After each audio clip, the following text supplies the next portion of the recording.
No estoy sola en el estudio, es momento de hacer una parada de la mano de Seba Magallanes hablando un poco de cine. Así que Seba, te doy la bienvenida. Buen día, Maggi, ¿cómo estás? ¿Bien? Buen día, Seba, ¿todo bien? Muy contenta. Yo te quiero decir algo, amo que esta columna sea semanal, porque me pasa mucho que con el resto de columnas tal vez que tenemos cada 15 días, como que se extraña, te deja medio manija. A mí me encanta que salgamos todas las semanas con el cine. No, pero aparte está bueno porque... ¿Puedo subir un poquito acá? Sí, por supuesto. No sé cuál es el segundo. Acá, el primero me parece que está, es el tuyo. Ahora sí. Ahí sí, mejor, sí. ahí va. Está buenísimo porque aparte siempre hay cosas nuevas para hablar. Claro. Siempre hay nuevas cosas que van pasando, que es interesante, no solo en el marco de las novedades, sino también estos temas que venimos trayendo que son atemporales y que está bueno hablar y desarrollar, ¿no? Bien, sí, a mí me encanta tenerlo todas las semanas y bueno, en este sentido entonces arrancamos con esta parada de cine. En este caso, Seba, ¿de qué vamos a hablar hoy? Vamos a hablar de cine y vecinos. Ok. Sí, porque esto hay todo como un mundo ahí. Creo que las mudanzas ya traen de por sí una problemática, un conflicto en cada uno de nosotros. Muchos hablan de que una mudanza es casi como si fuese un duelo, ¿no? Okay. Es algo que uno tiene que afrontar, que tiene que salir de un lugar y meterse en otro, o por diferentes circunstancias, porque, no sé, porque te cambió tu actualidad y demás. A veces es por algo bueno, a veces por algo malo, pero inevitablemente siempre tenemos que ir a un lugar nuevo cuando nos mudamos. Y en la mayoría de los casos tenemos vecinos. Okay. Esos vecinos, yo no me considero el mejor vecino del mundo, soy bastante parco, soy bastante amargo, no soy de esos que dice, che, tal cosa, pero bueno, tampoco soy odioso. Claro. Pero no soy un buen vecino tampoco. Bien, un vecino normal. Viste que muchas veces pasa, por ejemplo, con los vecinos que quieren hacer grupos de WhatsApp, que quieren estar constantemente. Exacto. Bueno, cada uno tiene como un poco sus límites, ¿no? Exacto, obvio. Y aparte en esto de que no a todos les interesa todo, o sea, capaz que a fin de mes todos aportamos para lo que, no sé, expensas o si estás en un edificio, pero no te vas a ir a una reunión de consorcio tampoco, no tenés ganas, no te gusta interactuar con gente. Tal cual. Y bueno, ahí juega un poco de decir, che, sos tan amargo, no sé si es que soy amargo, soy diferente a vos, básicamente, claro, no tengo ganas. No tengo ganas de socializar con vos, claro. no sos mi amigo. Claro, o sea, por una circunstancia aleatoria y circunstancial estamos compartiendo un habitáculo, pero nada más, punto. Claro, fin. Así que bueno, en esa tónica traje 4 películas que hablan de esto, de la relación de los vecinos entre sí y todo lo que se genera en estas nuevas vinculaciones. Bien, me encanta. Bien, como siempre vamos a viajar en el tiempo, ¿no? Vamos a irnos un par de años atrás, vamos a ir a una película que es súper conocida, ahí caí en lo básico, pero me parece que está bueno como punto de disparador, que es La ventana indiscreta de Alfred Hitchcock, el maestro Alfred Hitchcock, y una película que yo estoy seguro que casi todo el mundo vio, y si no la vio, es un buen momento para refrescarla y que la conozcan, que la descubran, porque realmente es una gran puerta de entrada, primero al cine de Hitchcock, para después ir desarrollando, pero es una película que se centra justamente en esto, ¿no? ¿Vos la viste la peli? No la vi. Bueno, entonces es un buen momento para que la veas. Bien. Está creo que en alguna plataforma tiene que estar, y si no, bueno, aquel que no la tenga en plataformas y tenga ganas de verla, me manda un mensajito y se las paso. Hay un link siempre dando vueltas para poder verla. Esta película lo tiene a Jim Stewart como protagonista, dirigida por Alfred Hitchcock, de 1954. Y lo que nos cuenta La ventana indiscreta de Hitchcock es qué es lo que pasa con un fotógrafo que tiene un accidente en una pierna, se queda en su casa haciendo esta especie de reposo, y a través de su ventana empieza a ver todos los movimientos de su vecindario, ¿no? Las diferentes ventanas que dan a su ventana, empieza a ver, primero a reconocer a sus vecinos, qué es lo que hace cada uno, ¿no? Tenemos, no sé, uno que está en pareja con una chica soltera, una mujer que toma sol en la parte de abajo del patio, unos músicos que van ensayando. Y en el medio de todo esto y esa paranoia del tiempo aburrido, él en la casa haciendo reposo y mirando, empieza a elucubrar una teoría de que uno de sus vecinos es un asesino. En esa tónica, todo lo que va a hacer este vecino para nuestro protagonista va a ser sospechoso. Bien. Y para nosotros como espectadores también. Y ahí juega esto del suspenso que maneja Hitchcock. Hace unas columnas hablamos de la diferencia de Hitchcock entre el suspenso y la sorpresa. Y habla de esto de que cuando el espectador tiene información adicional a lo que tiene el protagonista, se genera esta diferencia de suspenso y sorpresa. En este caso es suspenso porque la verdad que no sabemos qué es lo que va a pasar. Hay algo de información que podemos adelantarnos, pero también hay cositas de sorpresa porque a lo largo de toda la película nos empiezan a mostrar un montón de cuestiones que tienen que ver con la paranoia propia del protagonista, con esto de cierta tendencia al voyerismo también, ¿no? De chusmear, de este morbo, de ver qué están haciendo los demás, esto de invadir la privacidad, la deshumanización de nosotros como personas y que nuestros vecinos terminen siendo casi como un espectáculo, ¿no? Tremendo. No sé si alguna vez te ha pasado de que justo escuchás lo que están hablando, algo y decís, quiero escuchar lo que están haciendo, el quiero chisme. escuchar que están diciendo el chisme, ¿no? Sí. Y tiene mucho que ver con eso, ¿no? Y además esto de tomar a su condición de estar en reposo y totalmente solo, si bien tiene algo de gente que entra a la casa y qué sé yo, pero en la mayoría de las horas del día está solo, en tomar esta soledad como compañera y empezar a utilizarla casi como si fuese un roomie, ¿no? Un compañero de cuarto, ¿no? Entonces es él, su soledad y lo que ve. No hay nada más que eso. Y además, esto de empezar a sumarle culpabilidad a gente que él solamente está viendo, no tiene información, él solamente presume, inventa, se crea, que bueno, después la película nos va a mostrar un montón de cosas que tampoco estaba tan equivocado, pero es una gran película, es muy interesante y es una película que con recursos visuales realmente espectaculares nos empieza a poner en esta tónica de la paranoia que sufrimos frente a lo desconocido, frente a lo que dudamos, frente al prejuicio. Bien. Este tiene cara rara, me parece que no sé qué. Bueno, los prejuicios propios que tenemos todos, ¿no? Bien. Y en este caso en una vecindad poblada un montón de diferentes personas con sus diferentes historias. Bien, Seba, acá estaba mirando que sí, que está disponible en HBO, así que para quienes quieran verla, por supuesto que la pueden ver. Y nos decía Seba que el protagonista era fotógrafo. Claro, entonces él lo que hace es como mirar a través de su cámara. Él utiliza su cámara, en realidad él empieza a ver, se da cuenta que con el lente de su cámara puede ver un poco más. Claro. Entonces, a priori le está mirando. Cuando empieza a ver cosas raras, dice, che, ¿cómo puedo ver? Y agarra el lente de la cámara y empieza como a chusmear un poco más. Hacer un poquito de zoom. Sí, un poquito de zoom. Después en un momento llega la novia y agarra unos binoculares y ve con unos binoculares. Pero sí es un poco esto de la ventana tras la ventana, ¿no? La ventana de sus ojos, la ventana de los lentes, la ventana de la casa. Y acá hay otro elemento que lo menciona mucho Hitchcock. Hay un libro de Hitchcock que se llama El cine según Hitchcock, que son conversaciones de François Truffaut con Alfred Hitchcock, donde él habla de una figura que se repite en su cine y que después se empieza a repetir en otros tipos de cines, que es la figura del MacGuffin. El MacGuffin es un objeto que en el cine permite que la narrativa continúe sin que ese objeto sea protagonista al 100%. Por ejemplo, en este caso, la ventana. La ventana es nuestro MacGuffin. A través de la ventana, él está viendo todas las acciones que pasan en el vecindario. No sé, si pensamos en El Señor de los Anillos, el anillo es el MacGuffin. Un objeto que permite que continúe el relato.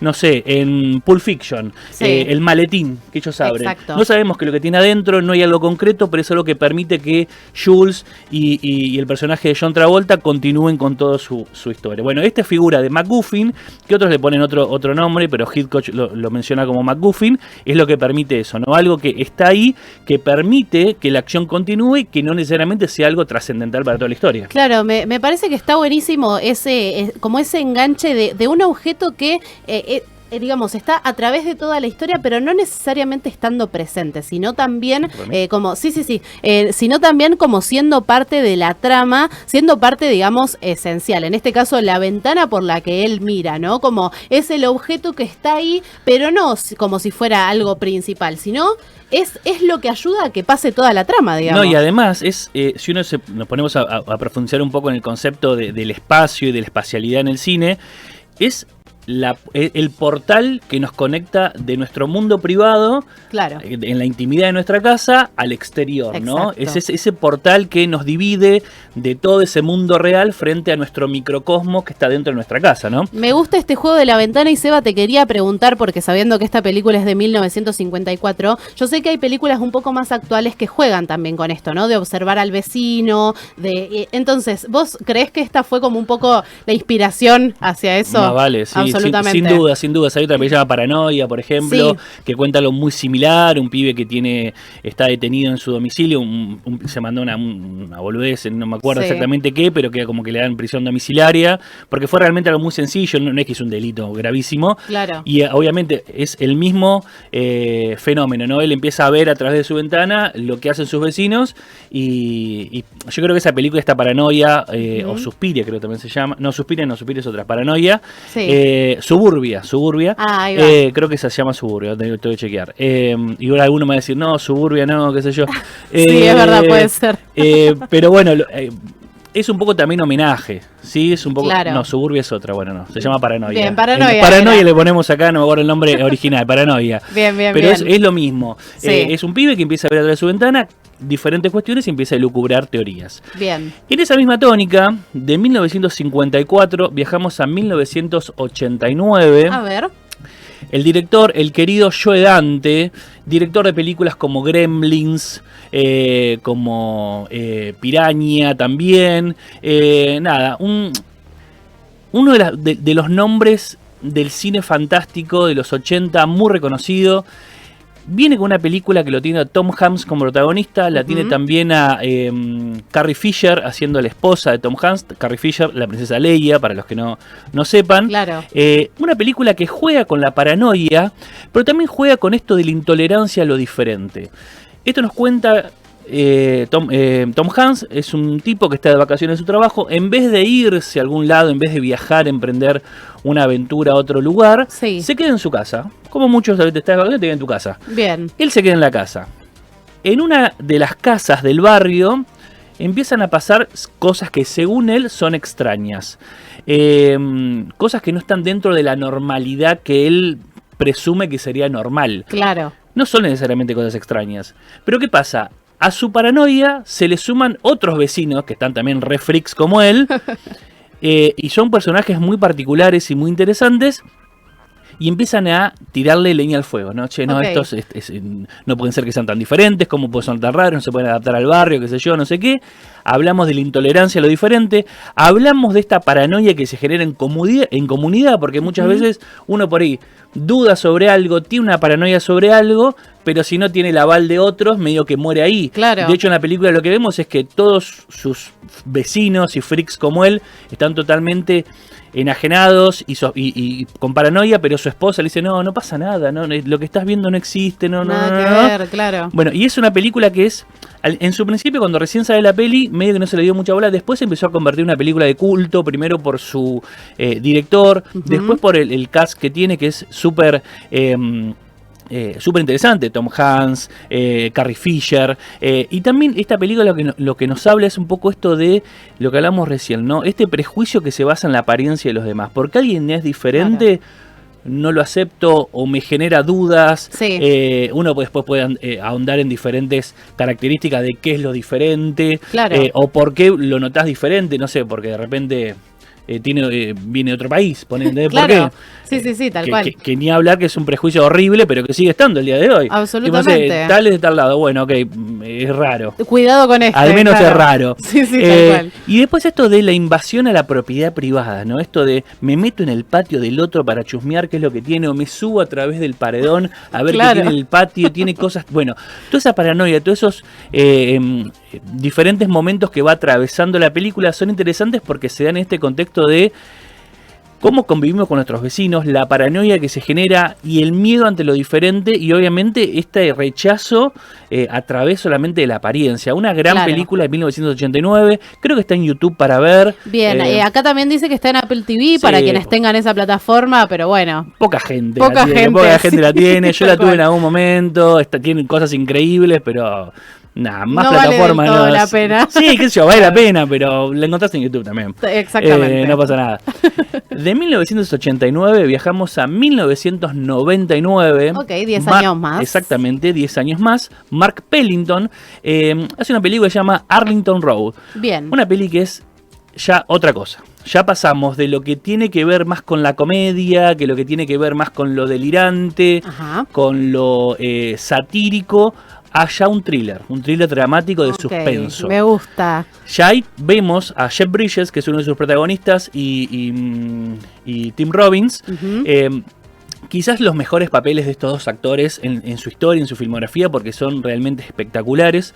Un thriller que lo tiene a Tim Robbins como la contraparte de Jeff Bridges, y este personaje, nuestro personaje principal, es un profesor en una materia que sería tipo terrorismo, si se quiere, por poner un nombre, o en la facultad, no sé, como investigar a terroristas y qué sé yo. Su esposa muere en un operativo que trabajaba para el FBI, y él queda totalmente paranoiqueado respecto a por qué el Estado no defendió a mi esposa, siendo el FBI una agencia del Estado, debería haberla protegido y no se puede... Bueno, ese es un poco el conflicto del personal. A eso se le suma el conflicto de que hay unos vecinos que según él son sospechosos de algo que vamos a ver a lo largo de toda la película, que es muy profundo, pero que a priori parecería que no, que sí, que no, que sí, pero todo tiene una vuelta de terrorismo contra el Estado, que tiene un plot twist al final que es espectacular, que no lo quiero adelantar porque es una peli que realmente tienen que verla, donde todo lo que a priori nos parecía que era de una manera, termina siendo de otra. Y ahí vemos también una falla del sistema, vemos una falla del Estado, vemos una falla de los medios de comunicación, el no chequear fuentes, el no chequear un montón de cosas.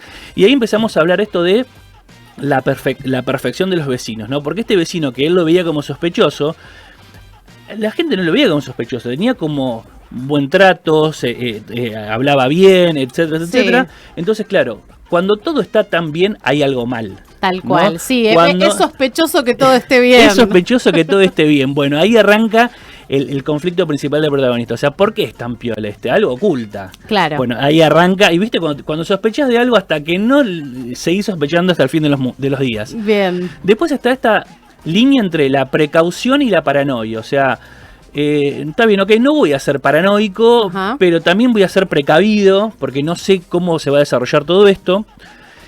En uno de los momentos nos damos cuenta que en la contraparte de nuestro protagonista tiene una doble identidad, porque en el pasado había hecho otras cosas, había estado detenido y cambió su identidad porque no quería que sus hijos sepan sobre su pasado. Sí.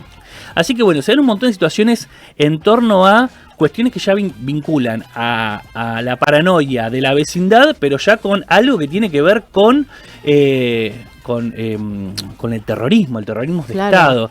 Un thriller realmente muy interesante, te tiene atrapado. Muchos dicen que en una parte de la peli se cae, pero lo que tiene esa peli, que por ahí alarga mucho el desarrollo del personaje, al final levanta de nuevo, porque ahí te da vuelta a todo y decís, está buenísima esta película. Bien, me encanta, Seba, lo que trajiste. Y bueno, esta sí está en Amazon Prime. Yo, ahora sí, esta sí es una plataforma con la que cuento. También Mercado Play, Apple TV, bueno, obviamente, en Mercado Play dice que está sin costo, así que... Sí, Mercado Play sin costo, tiene a veces unas publicidades que aparecen, pero se puede ver gratis. Bien, buenísimo, así que para verla, aparte a mí, en lo particular, me gustan mucho los thrillers. Así que banco que hayas traído esta propuesta. Sí, aparte lo que tiene esto de cine vecinos es que se puede abordar desde muchos lugares, ¿no? De la paranoia, desde la persecución de los vecinos. Sí. Y esto que tiene que ver con persecución nos lleva a la última película, que se llama La Comunidad. Es una película dirigida por Alex de la Iglesia, una película del año 2000.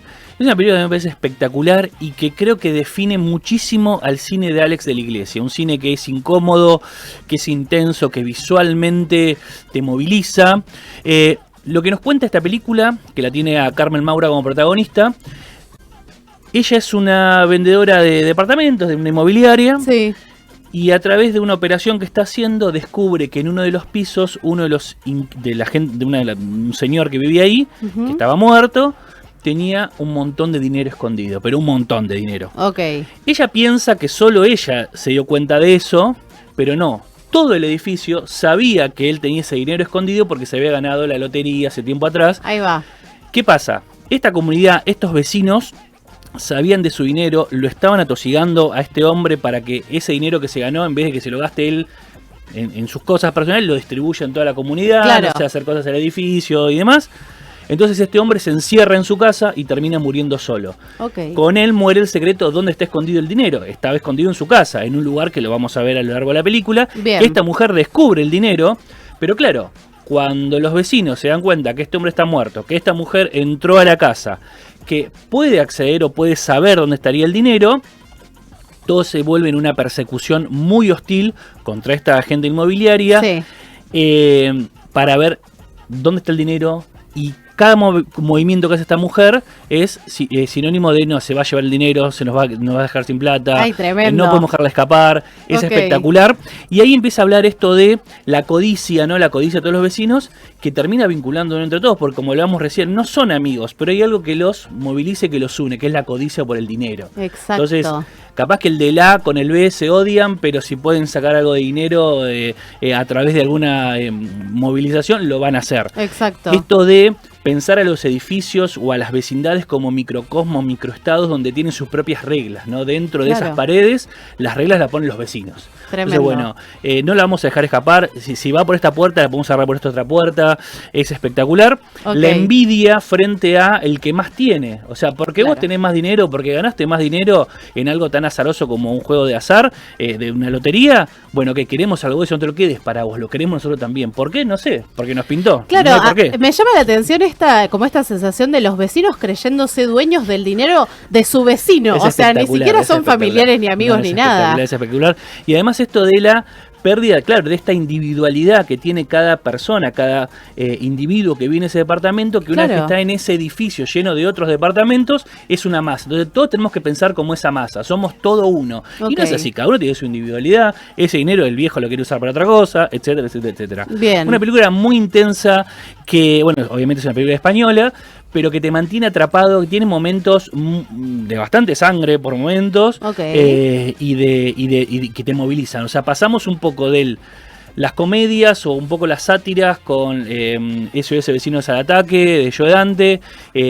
La Ventana Indiscreta de Hitchcock, que tiene esta paranoia frente a lo que está viendo. Fuimos a Arlington Road, que ya es un thriller de suspenso, y esta película es algo mucho más profundo, que se podría meter dentro del thriller, algo de suspenso, pero es más que nada inquietante. Es una película muy inquietante. Acá estoy viendo, Seba, que por ejemplo ganó un premio Goya a los mejores efectos especiales. Tiene que ver con esto, ¿no? Tiene unos efectos increíbles. Bien. Lo que pasa es que también el cine de Alex de la Iglesia se caracteriza por eso, ¿no? Primero, una puesta de escena espectacular, y un uso de la espacialidad, porque todo lo que pasa acá, como hablábamos recién, está dentro de este edificio, ¿no? O sea, todo dentro de estas paredes. Metafóricamente dice dentro de 4 paredes, hay más paredes, pero digo, son 4 paredes en definitiva, ¿no? Sí, claro. Y sea todo ahí adentro, y lo que tiene el trabajo de Alex de la Iglesia es que maneja la tensión del relato segundo a segundo, entonces no te dejes escapar en ningún momento. O sea, como espectador, una vez que entras en ese edificio, literalmente sos un vecino más, y sos un espectador, y ahí está tu decisión. A ver, ¿estamos de acuerdo con todos estos vecinos para ganar la plata? ¿O estamos de acuerdo con que esta mujer pueda salvarse y escaparse y este dinero yo al otro lado? Entonces aquí es una película muy interesante. Es como que te lleva a posicionarte o de un lado o del otro de los vecinos. Es que en realidad las películas, casi todas, hay películas que uno es imposible que empatice con sus protagonistas, pero en su mayoría uno, bien o mal, puede tener algún conector, ¿no? Con algún protagonista, con algún, no sé, protagonista secundario. Siempre se juega con esto, ¿no? De empatizar un poco con el espectador. Hay películas que no, que son todos personajes desleznables, que son odiosos, que es imposible que conectes, pero un poco la búsqueda también es esa, ¿no? A ver de qué lado vos como espectador, siendo parte de esa película, porque yo siempre hablo esto de que cuando vos ves una película, vos asumís un compromiso con esa película, y hay un ida y vuelta, o sea, lo que me da la película y lo que yo le doy para que esa película funcione en mí. Entonces, en ese sentido, el espectador termina siendo también parte de todo lo que nos va contando la peli. Bien, excelente. Seba, me encantaron las 4 propuestas que nos trajiste hoy. También te cuento que Cata, Pim Beltramela, nuestra operadora, nos aporta a la columna su película favorita de vecinos, de esta misma temática, que se llama El hombre de al lado. Exacto. Bien, la ubicás. Más vale, obviamente. Obvio. Bien, ahí Cata dice que es su favorita, y bueno, yo recuerdo que es una temática, la de los vecinos, muy instalada en el mundo del cine. Digo, también podemos pensar, por ejemplo, en series icónicas, qué sé yo, Los Simpsons. En Los Simpsons, digo, los vecinos es una temática también central en esta lógica de, bueno, vivimos en un vecindario y en ese sentido todo corre a partir de esas relaciones, ¿no? Del barrio. Obvio. Y bueno, recién hablaban del hombre al lado, sí, que lo tiene a Arauz y a Sprunglenblum, que es el apellido de Rafael, que no me acuerdo cómo se pronuncia, sí, que es de Mariano Con y Gastón Duprat. Spregelburg. Ahí va. De Connie Duprat, que también hacen el de, ¿cómo se llama? El encargado. Claro. Es lo mismo, ¿no? La misma Tal lógica, cual. ¿no? Esta lógica de... bueno, lo que tiene el hombre de al lado, que es un poco también, creo que fue la primera peli que yo vi de Connie Duprat, muy polemizados el año pasado con Homo Argentum, pero en fin, otras de sus películas son muy interesantes, esta es una de ellas. Tiene esto también del prejuicio, de por qué es diferente. Obviamente el cine de Connie Duprat también destaca mucho entre la lucha de clases, la diferencia de las clases altas, las clases bajas. Se ríe mucho también de todo esto, ¿no? De los clichés de la gente acomodado, la gente que culturalmente está en otro lado, que se cree snob o que se cree superior, frente al que no, quizás no tanto a priori. Bueno, esta peli lo marca mucho y además esta paranoia de que es diferente, me río de él porque no sé qué, bla, bla. También es una peli muy interesante. La tenía en la lista, digo, no la voy a sumar porque también es muy conocida. Sí. Pero quería meterme en otras. Bien, excelente, Seba. Bueno, buenísimo, la verdad, el tema del día de hoy. Me quedan pendientes estas pelis. Odio que me pase esto de no haber visto ninguna como para poder. Pero bueno, también para esto está la columna, para recomendar películas. Y bueno, en este caso hablamos de cine y vecinos. Exacto. Cine y vecinos repasamos para los que quieran. Se sumaron recién. Bien, dale. Hablamos de La ventana indiscreta de Alfred Hitchcock de 1954. Ajá. Luego viajamos a 1989 con SOS Vecinos al Ataque de Joe Dante. De ahí nos fuimos a 1999 con Arlington Road y cerramos con La comunidad de Alex de la Iglesia. 4 películas que hablan de el cine y los vecinos, las problemáticas que se dan, la paranoia, el prejuicio y esta búsqueda desmedida de a ver qué hace mi vecino, por qué la sospecha. Bueno, nada, bordeamos desde la comedia hasta el thriller, hasta películas un poco más intensas, más profundas. Así que nada, a mí me pareció una peli interesante, una selección de pelis interesantes. También porque justo me mudé, entonces también estoy en esa de reconocer a nuevos vecinos.